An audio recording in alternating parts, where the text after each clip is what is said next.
School day is finally over and most of the students have left the campus, but that's when a young man named Akihito sees a cute girl in glasses standing at the edge of the rooftop. It wouldn't have taken a genius to figure out that she was ready to jump at any moment. Akihito quickly rushes to the rooftop to supposedly save her, but once there, the girl quickly rushes towards him and penetrates his heart through her saber. Any ordinary person would have died on the spot, but this man was immortal. And it isn't just him, the girl herself, Mirai Kuriyama, is the last surviving member of a certain clan of spirit world warriors. She repeatedly tries to kill him, but to no avail. It still does hurt though. One day after getting teased by a friend named Mitsuki, Akihito gets into a deep conversation with Mirai where she reveals the sad reality of what happened to her clan. They were all eliminated because of their strong blood manipulation abilities. Saying all this, she gets ready to take Akihito out, though much to their surprise, an actual Youmu appears. They're in a pinch, but fortunately their teacher, named Shizuka Ninomiya, saves the day. She is also a spirit world warrior, but one that specializes in hand-to-hand combat. Later, Mirai finally comes out with why she has been so persistent in attacking Akihito. It's because she has never killed a Youmu before, and since Akihito is an immortal half Youmu, she can get pretty good practice out of him. Though since the pain was getting a little unbearable, Akihito requests her that he'll treat her to dinner if she can stop her attacks for the day. So they go out to eat at a Mexican restaurant, but unfortunately for Akihito, her random attacks were going to continue tomorrow. In the morning, Mitsuki, his friend from before, tells him to avoid getting involved with Mirai, but Akihito ends up ignoring her warning and once again converses with Mirai after school. Only this time, she was concerned. A Youmu is haunting her house and she doesn't know how to handle the situation herself. Akihito offers to lend her his help, so they both embark on the quest of taking out that Youmu. First, they get it out of her home, and then Mirai engages in combat with the Youmu. They're at the playground and Mirai is struggling a lot. Even when she almost strikes it dead, she's caught in a mental dilemma and ends up hesitating. She tries to take the easy way out by letting it go, but when Akihito reminds Mirai of her financial problems, Mirai finally finds her groove. She takes off her ring and consequently lets her true powers out. She restricts its movements by using acidic blood and then exterminates it by destroying its eye. They find an ultramarine stone at its core. The teacher had also found a stone when she defeated that other Youmu. By this point, Mirai has wounds all over her body and is also quite exhausted. Akihito tries treating her and also asks if she would like to be part of their literary club, but Mirai rejects the sentiment before ultimately passing out. The following day, they go to the Shindo photo studio for stone appraisal and meet Ai Shindo. Mirai almost attacks Ai Shindo when she realizes that she is a Youmu, but settles down after getting a short explanation on all these different natures of Youmu. Ai Shindo is a humanoid cat Youmu, and the owner of the studio, Ayaka Shindo, is a humanoid fox Youmu. Shortly after, Mitsuki shows up in front of the studio and they all head to the school together with Ai Shindo.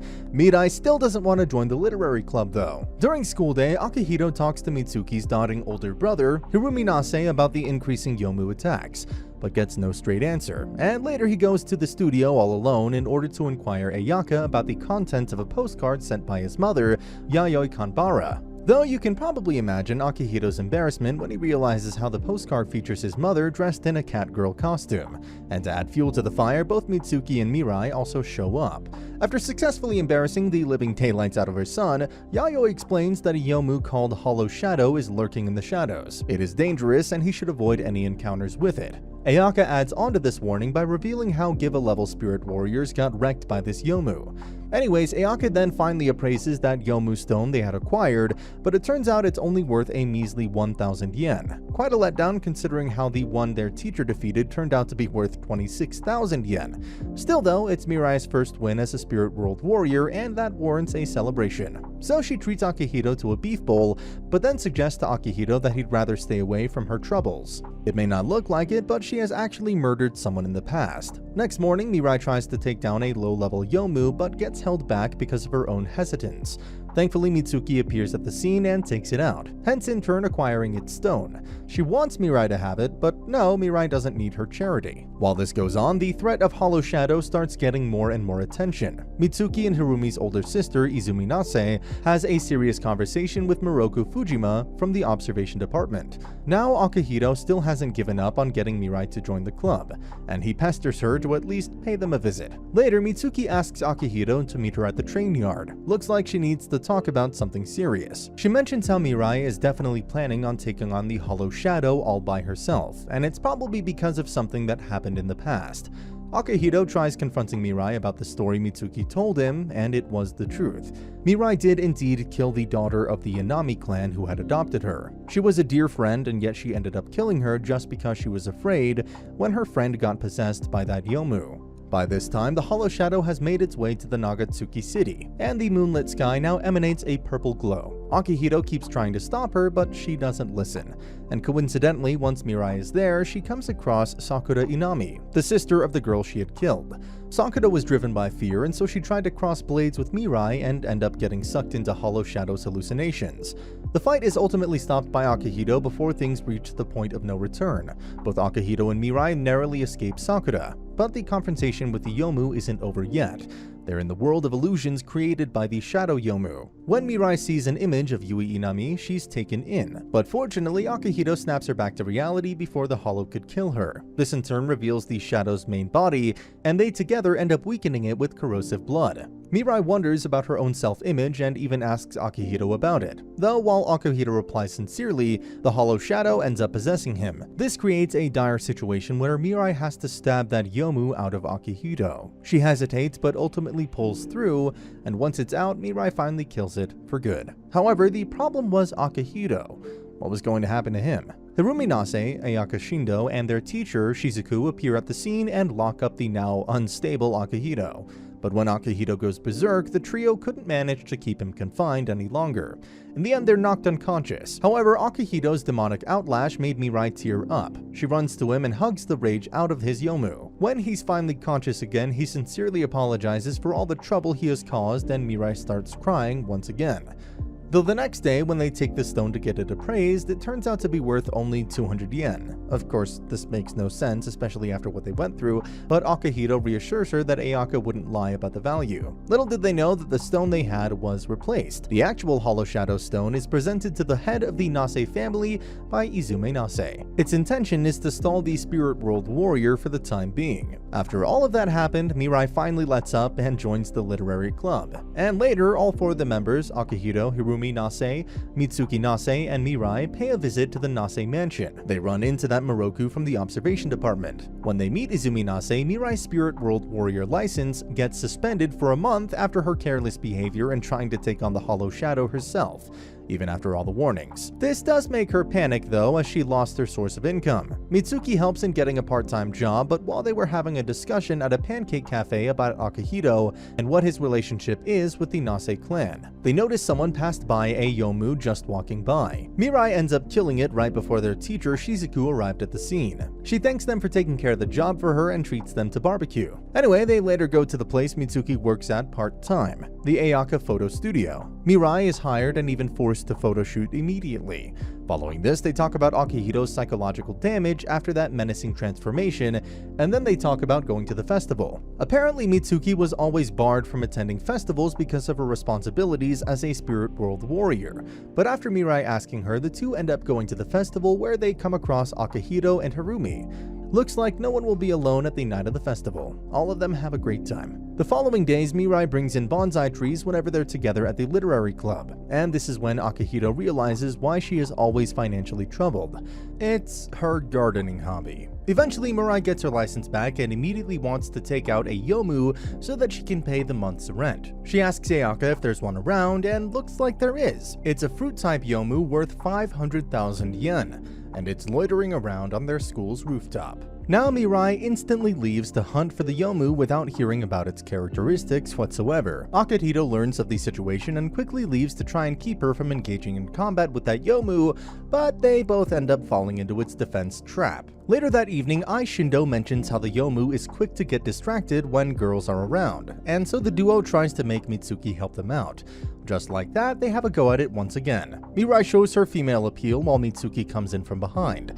But this time, the Youmu uses a disgusting pink liquid to restrict her. They tried, but failed, and just when they're about to call it a day, Hirumi enters the scene and explains how they should use a special soul to distract it, but Mirai's terrible singing does the opposite. Eventually, all of them are dirty because of the Yomu's liquids, but they haven't given up on the Youmu just yet. We get a short training arc where they spend a week practicing their dancing and singing, and so they're ready to take it on. Aishindo helps them out as well. When they perform, the Youmu is amazed by the literary club's cute idol show and lowers its defenses. It was the perfect chance to kill it, if only they had decided on the job beforehand. With all of them performing, no one was free to kill the Youmu, and it ended up self-destructing instead. Yet again, the gang got drenched in its liquids. As for Sakura Inami, she recalls the day when her sister Yui Inami called her weak and warned her about the Hollow Shadow's powers. But now it looks like Sakura is transferring to their school, and their teacher makes sure to inform the literary club. In the evening, Akihito helps Sakura recover after her fight with a Youmu. When he's attending to her wounds, Sakura reveals a rather sinister yet important piece of information. She has been using a spear that continues to grow stronger by absorbing the Youmu stones. An enigmatic individual gave it to her, and if she can kill Mirai, she'll have the honor of keeping the spear for herself. Unexpectedly, Mirai appears at Akihito's doorstep, and he instantly has to hide Sakura in his cabinet. Though when Mirai sees the extra pair of shoes, she pesters him around, and in the end, Sakura ends up revealing herself. She gives Mirai a death stare and leaves. The next morning, Sakura is now a student at their school. Later, both Mirai and Sakura confront each other right next to a nearby market. And it's during this fight that Mirai's resolve to live on, despite what happened in the past, truly shines. She knows that getting herself killed won't erase the regrets or the past, and so she must live on. Furthermore, a weak spirit world warrior like Sakura could never defeat Mirai. But that aside, the battle evolves into something else when Sakura's own weapon starts possessing her. Fortunately, Mirai saves her from that situation, and then they finally hear each other out. Sakura is hesitant, but they finally make up despite all that happened in the past. Both go home together. Consequently, that sketchy guy named Miroku Fujima picks up Sakura's weapon, somewhat disappointed that he couldn't get control over Sakura, but still quite optimistic because all the stones absorbed by the spear will help him get his actual goal, the Hollow Shadow Stone. Soon, night rolls around and there's tension in the air. Both Mitsuki and her older sister Izumi can practically feel it. It's a calm before a storm, or should I say, beyond the boundary. Sure enough, Akihito's mom sends him another embarrassing postcard, informing him about the calm and its effects. Ai and Ayaka further explain that the calm has weakened Youmu, and now there's a chance that Akihito would no longer remain immortal as long as it lasts. That sketchy guy Miroku comes up and explains to Mitsuki how what she saw before with buildings getting mirrored is but a fraction of this Youmu, beyond the boundary's true power. Hirumi comes in and attacks Miroku, but as always, the guy just flees the scene. As for Akihito, he and Izumi are on a train where he wakes up from a nightmare until getting put back to sleep by Izumi yet again. He is obviously feeling the effects of Beyond the Boundary. Ayaka starts taking care of him at her shop. Midnight rolls around and all spirit world warriors in the city start attacking whatever Youmu they run into. Hirumi and Mitsuki contemplate about their family's conflict with the society, and Sakura asks Mirai to go back to Akihito's side. At the same time, Miroku tries to abduct Akihito, but Ayaka transforms into her Youmu and attacks him. But it is Izumi who suddenly shows up and stops Miroku. Meanwhile, as Mirai is desperately on her way back to the studio, Akihito's half Youmu awakens. When she gets there, she's taken aback at the sight of Akihito in his Youmu form. Izumi engages in combat with Miroku, but a random fireball diverts this attention, which allows him to quickly flee the scene, while both Hirumi and Mitsuki are taking on a giant Youmu. Izumi then faces off against Akihito in hopes of trying to subdue him, but he ends up escaping as well.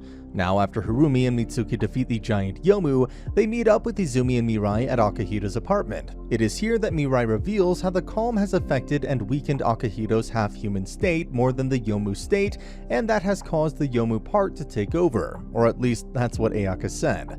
Following this explanation, they try to track Akihito, and quite interestingly, Izumi mentions to Mirai that she can now eliminate Akihito's Youmu now that he is no longer immortal. This doesn't sit right with them. Mirai stays up all night, stressed about the situation. Mitsuki is agitated and questions her sister's true intentions.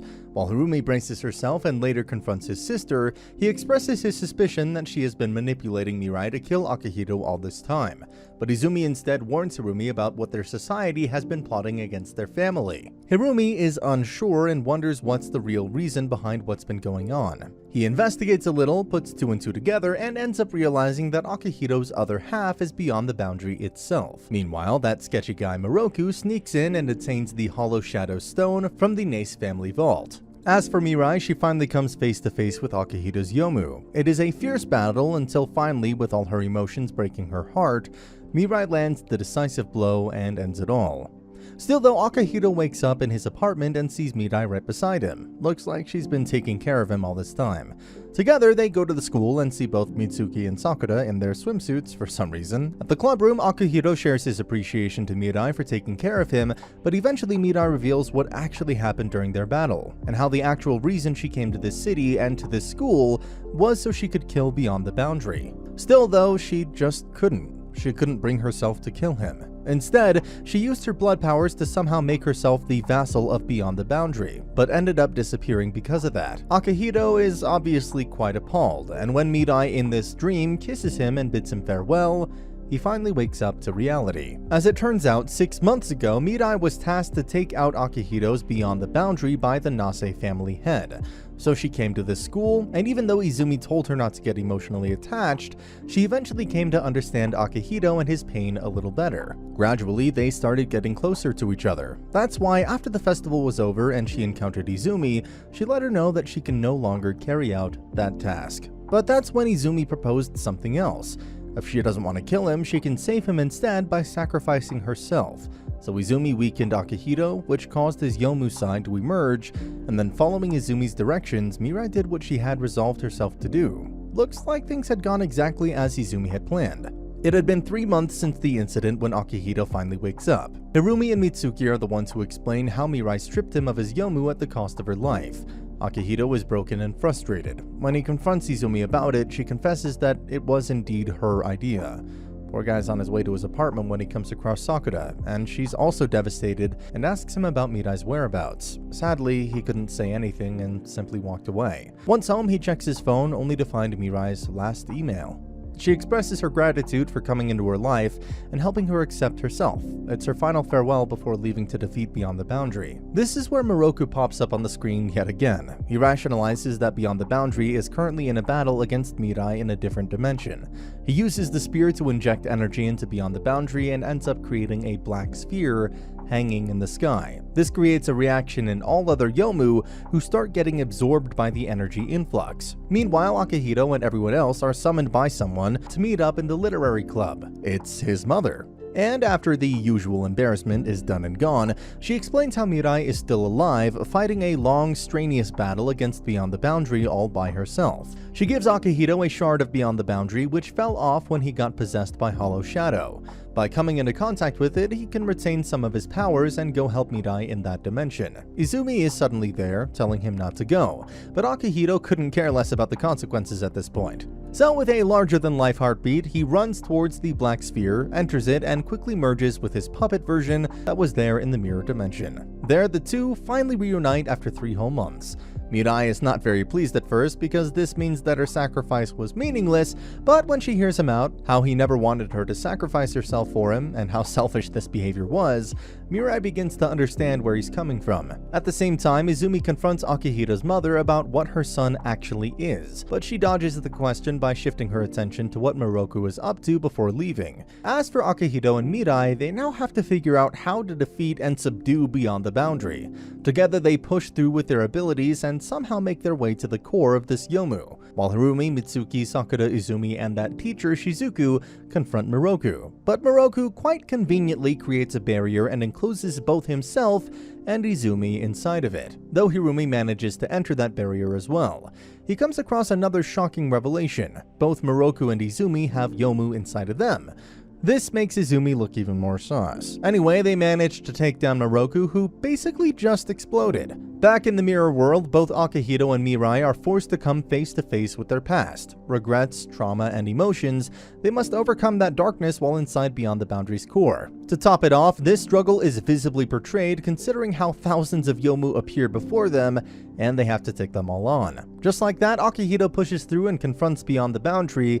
He subdues it and reabsorbs the Youmu. Though, now that Beyond the Boundary was inside him once again, the mirror world begins to disappear, and so too Mirai. She bids farewell to Akihito before finally fading away into oblivion as Akihito cries his heart out. Life goes on. He has Mirai's ring, but then one random day, it simply disappears from his hand. He quickly rushes to the rooftop, and sure enough, Mirai's back. He returns her red glasses while expressing his odd confusion, and that's the end of the video. As always, if you liked what you saw, subscribe to the channel. I'll be uploading a lot of videos just like this, so I'll see you at the next one.